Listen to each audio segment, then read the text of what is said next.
नमस्कार, मैं हूं आपके साथ यशु शुक्ला और आप देख रहे हैं के न्यूज की खास पेशकश, जिसमें बात करेंगे स्कूली बस पर फायरिंग, दहशत में बच्चे।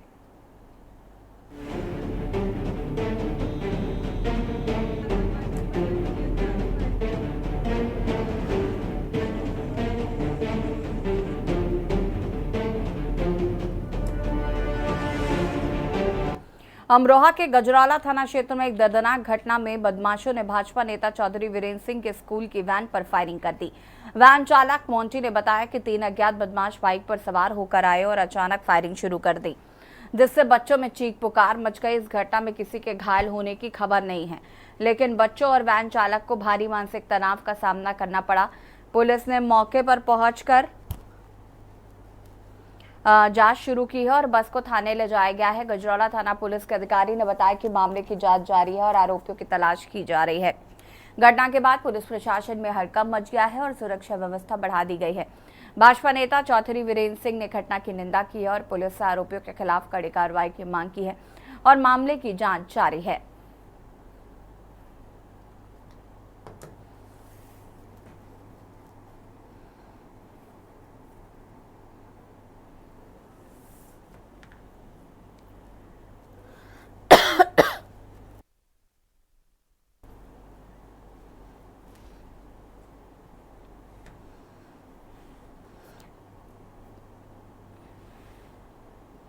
शीरभ चौधरी संवाददाता हमारे साथ अमरोहा से जुड़ चुके हैं। प्रदीप श्रीवास्तव अध्यक्ष अभिभावक संघ से हमारे साथ जुड़ चुके हैं और संदीप गुर्जर जी नेता सपा हमारे साथ जुड़ चुके हैं। सबसे पहले तो आप सभी का स्वागत है। शुरुआत शीरभ से करते हैं। शीरभ, क्या कुछ जानकारी है सबसे पहले तो उस घटना को लेकर? जी बिल्कुल बताएं। अमरोहा जनपद में आज सुबह 10 बजे का मामला है, जहां पर एक स्कूली वैन पर 3 बाइक युवकों ने हमला किया और फायरिंग करते हुए जो है वो फरार हो गए। बताया ये जा रहा है कि जो वैन चालक था और उस अलावा जो है उस वैन में 28 से मौजूद थे, लेकिन जो एसपी ने मुआयना किया है, जिले के एसपी कुमार अनुपम सिंह ने, और उन्होंने जानकारी देते हुए ये बताया है कि उनका टारगेट जो है कोई भी बच्चा नहीं था, इसीलिए जो है उन्होंने हमला वैन के जो है अगली वाली के नीचे की तरफ किया था, जिससे कि किसी भी बच्चे को कोई जान हानि ना हो पाए और कोई नुकसान ना पहुंच पाए। लेकिन जिस तरह से घटना को अंजाम दिया गया है और जो फायर करने की जो बात सामने आई है, उससे साफ ये जाहिर हो रहा है कि जो हमलावर थे उनका जो है वो मारने का इरादा नहीं था, किसी को भी जान से मारने का इरादा नहीं था, बल्कि जो ड्राइवर था उसको डराने का जो मामला था वो सामने आया है। क्योंकि ड्राइवर और जो आरोपी हैं उनके बीच में अब से 4 दिन पहले स्कूली वैन में हल्की सी टक्कर लगने के कारण नोक-झोंक हुई थी, जिसको लेके दोनों में जो है रंजिश चल रही थी 4 दिन से पहले। लेकिन इन 4 दिनों जब ये मामला सामने आया था तो स्कूल प्रशासन ने इन दोनों को बिठाकर मामला शांत भी करा दिया था और उसके बाद इनका जो है फैसला भी करा दिया था।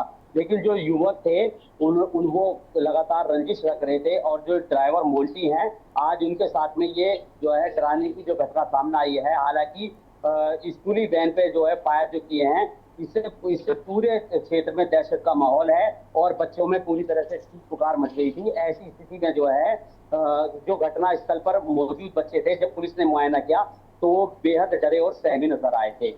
लेकिन जो मुख्य आरोपी है इसे पुलिस ने उसे 1 ही घंटे के अंदर उसको गिरफ्तार कर लिया है। मेरे पीछे आप देख रहे होंगे, मैं इस वक्त थाना गजरौला के पास खड़ा हूँ, जिस थाने में उस मुख्य आरोपी को हिरासत में लिया हुआ है और इसके अलावा 2 टीमें और गठित कर दी गई हैं। जो 2 आरोपी हैं जो अभी फरार हैं, उनको ढूंढने में लगी हुई है।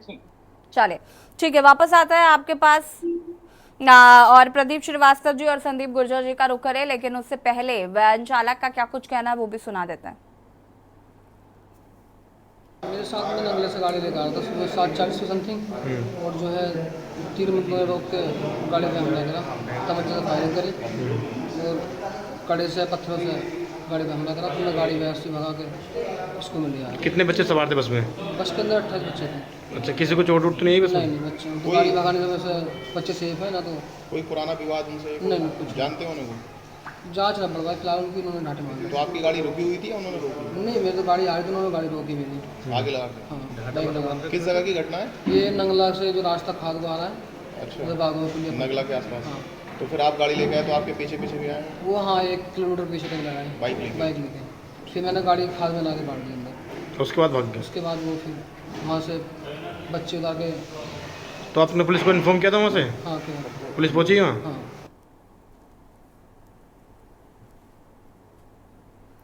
और इसी बीच आपको एक बड़ी खबर बता देते हैं। बड़ी खबर अमरोहा से, बड़ी खबर आपको बता रहे हैं।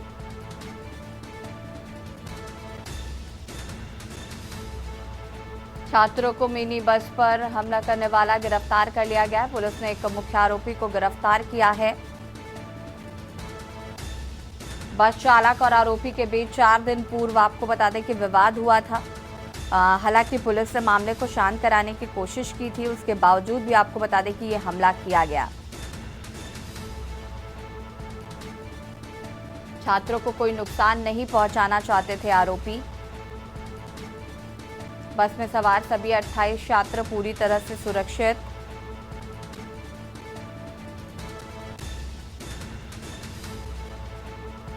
फरार आरोपियों को गिरफ्तार करने के लिए टीमें गठित की गई हैं। गजरौला थाना क्षेत्र के नगला माफी का ये पूरा मामला बताया जा रहा है।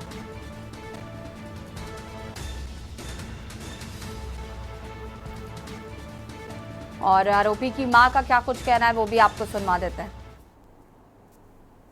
घटना क्या, मेरे बच्चे की तो परसों एक्सीडेंट कर दिया था इस गाड़ी ड्राइवर ने, स्कूटी तोड़ दी थी। तो हम तो स्कूल में कही आए थे कि बच्चों को ध्यान रखें, ऐसे चोट पैट भी लग जाए। बस इतनी बात, हमारी गलती इतनी है। गाड़ी चलाता था ये ड्राइवर? बहुत तेज गाड़ी तो थी। आपका बच्चा भी इसी से ना ना, हमारा बच्चा खेत में से आ रहा था। अच्छा, रास्ते में हो गया था परसों। और आज जिस टाइम की आवाज था उस टाइम खेत में था। गांव का सीसीटीवी फुटेज चेक कर लो। गाड़ी पे लड़का हमारे खेत में जा रहा था। इस टाइम की घटना कोई जानकारी नहीं है।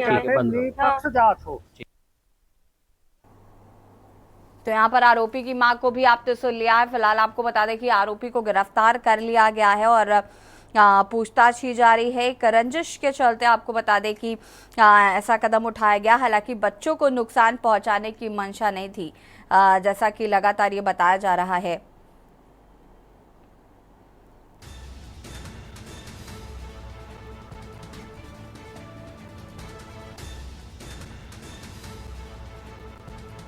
गजरौला थाना क्षेत्र के नगला माफी का ये पूरा मामला।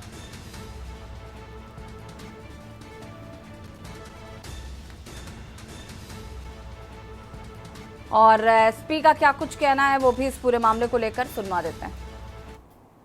गजरौला थाना क्षेत्र में एक स्कूल बस के ड्राइवर ने ये सूचना दी कि स्कूल जाते समय 2-3 व्यक्तियों ने बस को रुकवाकर ड्राइवर को निशाना बनाते हुए उसकी खिड़की के नीचे की तरफ फायर किया। सूचना पर मौके पे वरिष्ठ अधिकारियों द्वारा मौका मुआयना किया गया है। ड्राइवर के द्वारा अवगत कराया गया कि आज से 4 दिन पूर्व एक स्कूटी की बस से टक्कर लगने को लेकर संबंधित व्यक्ति से ड्राइवर का विवाद हुआ था और इसी व्यक्ति ने अपने 2 साथियों के साथ में आज यहाँ पर ये घटना कारित की थी। ड्राइवर से तहरीर प्राप्त करके अभियोग पंजीकृत कर लिया गया है तथा आरोपी को हिरासत में ले लिया गया है। अग्रिम विधिक कार्रवाई प्रचलित है। और चर्चा इसी मुद्दे पर कर रहे हैं और प्रदीप श्रीवास्तव जी का पहले तो रुख कर लेते हैं। प्रदीप जी, क्या कुछ कहना चाहते हैं इस पूरी घटना को लेकर?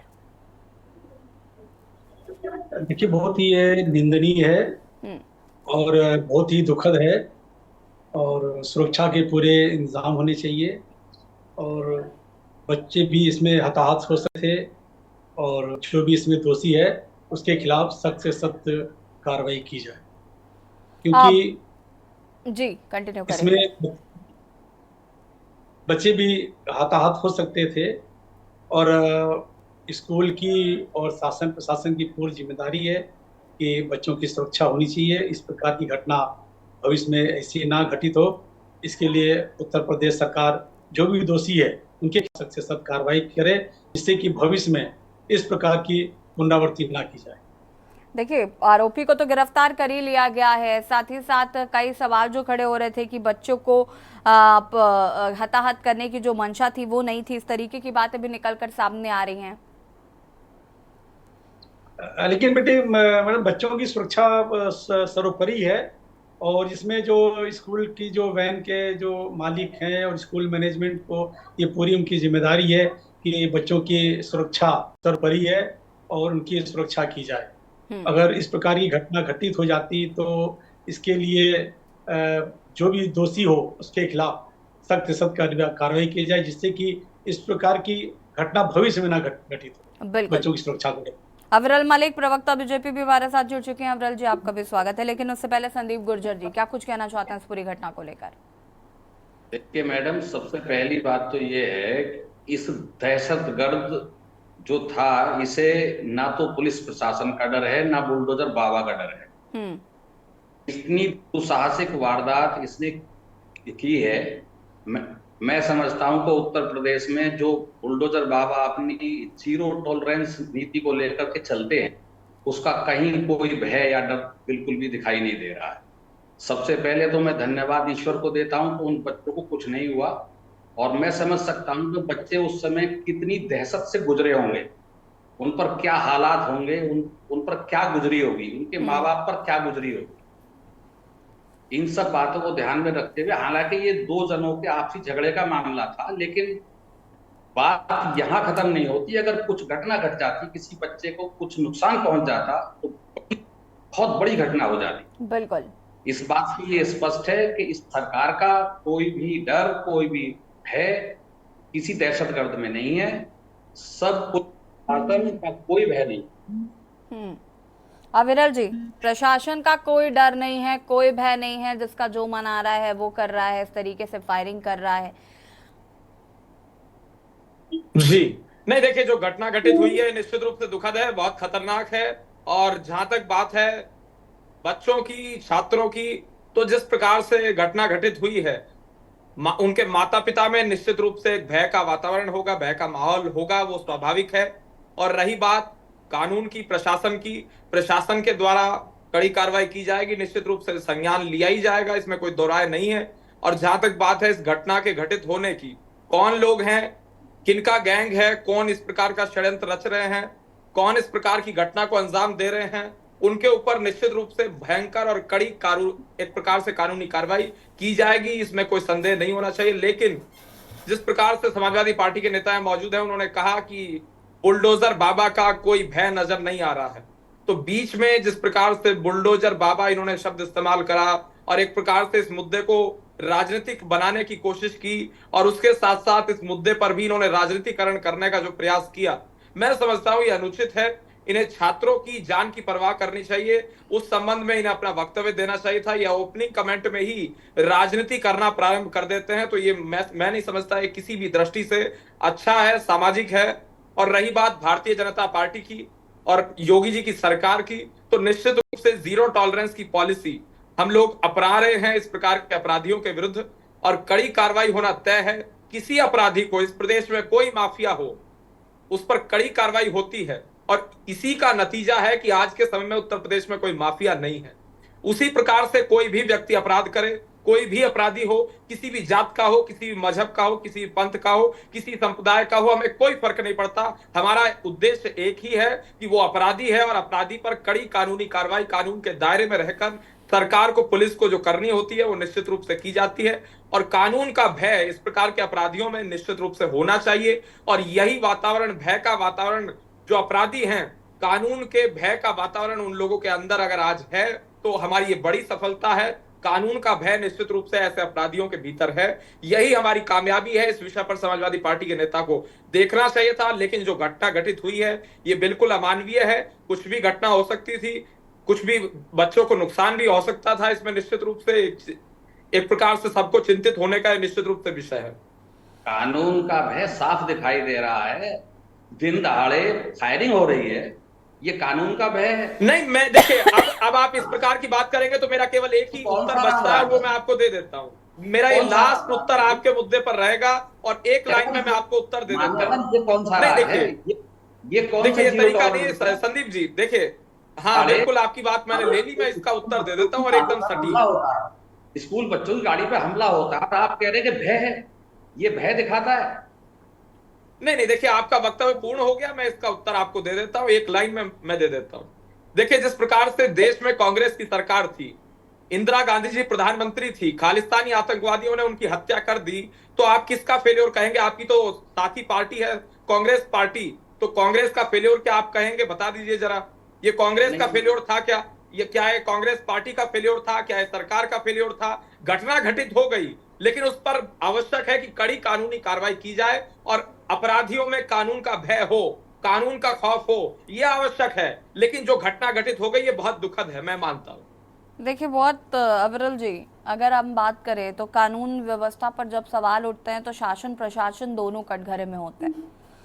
और रही बात सवाल उठाने की, तो जाहिर है कि बच्चों के भविष्य की चिंता अगर जितनी आप दिखाने की कोशिश कर रहे हैं उतनी संदीप जी को भी होगी। रही बात ये जो पूरा प्रकरण रहा, ये बिल्कुल शर्मनाक है और साफ तौर पर ये नजर आ रहा है कि अगर कानून का भय होता तो इस तरीके से गोलियां नहीं चला दी जाती। और सवाल यही है कि कानून का भय आप जो व्याप्त करने की कोशिश लोगों में, अपराधियों में कर रहे हैं, वो नजर कहीं नहीं आ रहा है। वापस आएंगे शीरप चौधरी जी, गिरफ्तारी हो गई है आरोपी की और मां का जो वक्तव्य आया है आरोपी की, उनका साफ तौर पर कहना है कि उनका बेटा इस तरीके का कृत्य नहीं कर सकता। जी बिल्कुल, बता दें, जैसा एसपी अमरोहा ने जो घटना स्थल का जायजा लिया, उसके बाद में जो है इस प्रकरण को जो है सबसे जरूरी मानते हुए और इस घटना का अनावरण करते हुए एक आरोपी को हिरासत में ले लिया है। जो 2 आरोपी हैं उनकी जो है जांच पड़ताल करके और उन पे टीमें गठित करके उन्हें जो है गिरफ्तार करने की प्रयास किए जा रहे हैं। इसके बावजूद तो जो आरोपी की मां है उसका कहना है कि मेरा बेटा बेकसूर है और मेरे बेटे को जो है जो उसका लोकेशन रही है उस पर अगर उसकी जांच पड़ताल सही से की जाए और जो जांच है उसे निष्पक्ष तरीके से की जाए। मेरा जो बेटा है वो जिस वक्त घटना हुई है उस वक्त कहीं ऐसी जगह पर नहीं था कि जिसे उसे संदिग्ध माना जाए और उसे आरोपी बना जाए। लेकिन पुलिस ने कहीं ना कहीं सबूत इकट्ठा करके और जो है पहली घटना जो 4 दिन पहले बीती थी उस घटना को जोड़ते हुए इस पूरे मामले को जो है गंभीरता से लेते हुए उसको हिरासत में ले लिया है और जो है उसके अभियोग पंजीकृत भी कर दिया है।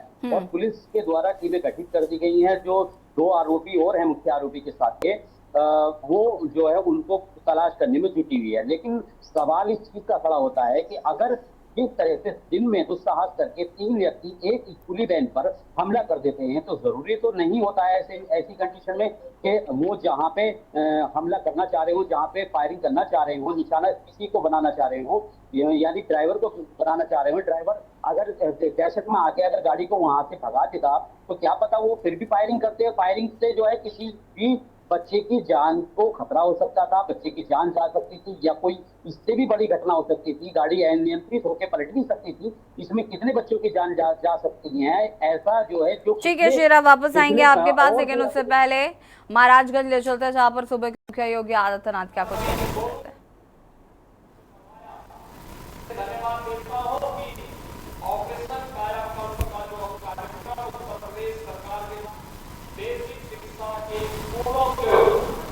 बुनियादी सुविधाओं से आच्छादित करने का है, उन कार्यक्रमों में आपका भी योगदान मिला है। मैं इसके लिए आप सभी लोगों को, उन सभी को हृदय से धन्यवाद देता हूं। बहनों और भाइयों, आज जो तमाम योजनाएं जनपद महाराजगंज की यहाँ पर शिलान्यास और लोकार्पित की जा रही हैं, इसमें सड़क की भी है, व्यावसायिक शिक्षा की भी है, इसमें स्वास्थ्य विभाग की भी है, इसमें निराश्रित गोवंश के लिए नगरीय क्षेत्रों में और ग्रामीण क्षेत्र में किए गए प्रयासों का भी है, इसमें वेंडिंग जोन स्ट्रीट वेंडर के लिए बनाने का भी कार्यक्रम है और साथ साथ यहाँ की तमाम पेयजल की स्कीम को भी आगे बढ़ाने का कार्यक्रम भी इसके साथ है।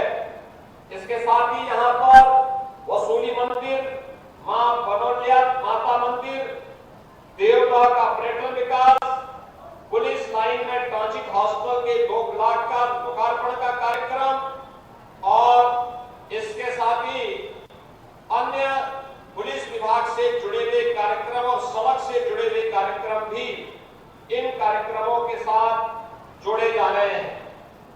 और भी अन्य तमाम कार्यक्रमों को आज यहाँ पर स्वास्थ्य से अग्निशमन के साथ जुड़े हुए जनपद महाराजगंज में एक ऑडिटोरियम का निर्माण हो, इन सभी को भी आज शिलान्यास के साथ यहाँ पे जोड़ा जा रहा है। और इसके साथ ही और भी स्वास्थ्य विभाग से जुड़ी हुई या पशुपालन विभाग से जुड़ी हुई अन्य तमाम योजनाओं को भी यहाँ पर जोड़ने का कार्यक्रम आज यहाँ पर जनपद महाराजगंज के चौक बाजार के माध्यम से पूरे महाराजगंज जनपद को, चाहे वह नौतमा विधानसभा हो, फरेंदा विधानसभा हो, बनेरा विधानसभा हो, सिसवा विधानसभा हो या फिर महाराजगंज विधानसभा, इन सभी विधानसभाओं से जुड़ी हुई विभिन्न प्रकार की परियोजनाओं का सौगात आज जनपद महाराजगंज को प्राप्त हो रहा है। दीपावली के पहले विकास की योजनाओं का उपहार ये धनतेरस और दीपावली की खुशी को कई गुना बढ़ाएगा, क्योंकि यही तो पर्व और त्योहार के पीछे का उद्देश्य होता है। सुरक्षा का अच्छा वातावरण मिले, सौहार्दपूर्ण वातावरण में हम विकास की योजनाओं को आगे बढ़ा सके। विकास और विरासत का बेहतर समन्वय के लिए कहीं लेड़ा देवी मंदिर में, कहीं पर अन्य पुराने देवालयों के सुंदरीकरण और उनके पर्यटन विकास की योजनाओं को भी मूर्त रूप दिया जा रहा है। तो हमारे विकास की जो सबसे आधारभूत इकाई है ग्राम पंचायत के लिए या फिर नगर पंचायत के विकास के लिए उनका अपना स्वयं का भवन बने, वहां पर सॉलिड और लिक्विड वेस्ट के लिए बेहतरीन प्रबंधन हो, ये सभी कार्य एक साथ करने के कार्य किए जा रहे हैं। आज मैंने प्रशासन से इसी बारे में कहा है कि जैसे ग्राम सचिवालय काम कर रहा है, ऐसे ही नगर पंचायतों का सचिवालय नगर पंचायत भवन के माध्यम से होते हुए दिखना चाहिए, जिससे चौक के लोगों को अपना सर्टिफिकेट बनाने के लिए महाराजगंज न जाना पड़े, बल्कि चौक के लोगों को चौक में, बनियारा के लोगों को बनियारा में, सिसवा के लोगों को सिसवा में, नौतनवा के लोगों को नौतनवा में, फरेंदा के लोगों को फरेंदा में इस सुविधा का लाभ आय प्रमाण पत्र, जाति प्रमाण पत्र, निवास प्रमाण पत्र या खतौनी की नकल या जमीन से संबंधित रिकॉर्ड की नकल, ये सभी सुविधाएं वहां उपलब्ध हो सके। हमें इस दिशा में नए प्रयास को आगे बढ़ाने की आवश्यकता है। आज के इस अवसर पर मैं एक बार फिर से आप सभी को, महाराजगंज वासियों को, चौक वासियों को इतनी बेहतरीन सुविधा के, पहले ग्राम पंचायत था, मुझे याद है महाराजगंज से चौक आने के लिए इस सड़क की स्थिति कितनी खराब थी और मुझे कई बार लिखना पड़ता था, बोलना पड़ता था। हम लोगों को उस समय प्रशासन से भी, शासन से भी गुहार करनी पड़ती थी। और महाराजगंज से मुख्यमंत्री योगी आदित्यनाथ को आप यहाँ पर सुन रहे थे और बात कर रहे हैं स्कूली बस पर फायरिंग, दहशत में बच्चे। जिस तरीके से ये घटना निकलकर सामने आई, प्रदीप जी फटाफट अपनी बात को पूरा करेगा। किस तरीके की जो घटनाएं हो रही हैं इस पर कहाँ से लगता है कि जो प्रबंधक है स्कूल के, उनको इस पर व्यवस्था करनी चाहिए, क्योंकि वैन चालक का किसी से झगड़ा होना और उसके बाद वो उसका बदला लें, ये बहुत ही ज़्यादा बेसलेस बात है। इसके लिए शासन प्रशासन को समस्त जिले के जितने भी स्कूल प्रबंधक है उनके खिलाफ जो कार्रवाई करनी चाहिए और ये सुनिश्चित किया जाना चाहिए उनकी सुरक्षा के विषय में, और उनका जो यूपी बोर्ड की और सीबीएसई की गाइडलाइन में व्यवस्था दी गई है कि जो भी सुरक्षा व्यवस्था है उसके लिए पूर्ण रूप से स्कूल के जो प्रबंधक हैं वो पूर्ण रूप से जिम्मेदार, और उनके खिलाफ शासन प्रशासन द्वारा जो भी नियमानुसार है उनके खिलाफ कार्रवाई करें। संदीप गुर्जर जी, संदीप जी। देखिए, मेरा मानना ये है स्कूल का प्रबंधक के खिलाफ इसमें एक्शन होना चाहिए, क्योंकि उनकी लापरवाही की वजह से ही ये इतनी बड़ी घटना घटी है और इतना दुस्साहस उनका हुआ है। अगर किसी बच्चे को कुछ अनहोनी हो जाती तो बहुत बड़ी घटना बन जाती। इसके लिए पूरी तरह से शासन प्रशासन को स्कूल के प्रबंधक और स्कूल के मैनेजर प्रिंसिपल के खिलाफ भी सख्त कार्रवाई होनी चाहिए। ठीक है, अविरल जी। जी नहीं, देखिए समाजवादी पार्टी के नेता कह रहे हैं कि कड़ी कार्रवाई होनी चाहिए, तो मैं इन्हें आश्वस्त कर देना चाहूंगा कि कड़ी कार्रवाई निश्चित रूप से होगी, कड़ी कानूनी कार्रवाई बिल्कुल की जाएगी। और रही बात कानून के भय की, कानून का भय, कानून का खौफ निश्चित रूप से अपराधियों के अंदर है, असामाजिक तत्वों के अंदर है, कानून विरोधी तत्वों के अंदर है, राष्ट्र विरोधी तत्वों के अंदर है। इस बात को स्वीकारना पड़ेगा, मानना पड़ेगा। और इस समाजवादी पार्टी के दौर में क्या कुछ था, कितनी फायरिंग की घटनाएं हुआ करती थी, कितनी हत्याएं हुआ करती थी, कितनी महिलाएं सुरक्षित थी, वो सबको मालूम है। उस संबंध में मैं कोई डाटा आपको नहीं देना चाहता हूं। आप समाजवादी पार्टी के नेता हैं तो निश्चित रूप से आपको मालूम होगा कि आपके दौर में, आपके कालखंड में किस प्रकार से घटनाएं घटित हुआ करती थी। है कि और इसकी तो बात ही मत करो, अगर भय होता तो इस तरह की दुसाहसिक घटना करने की हिम्मत नहीं होती।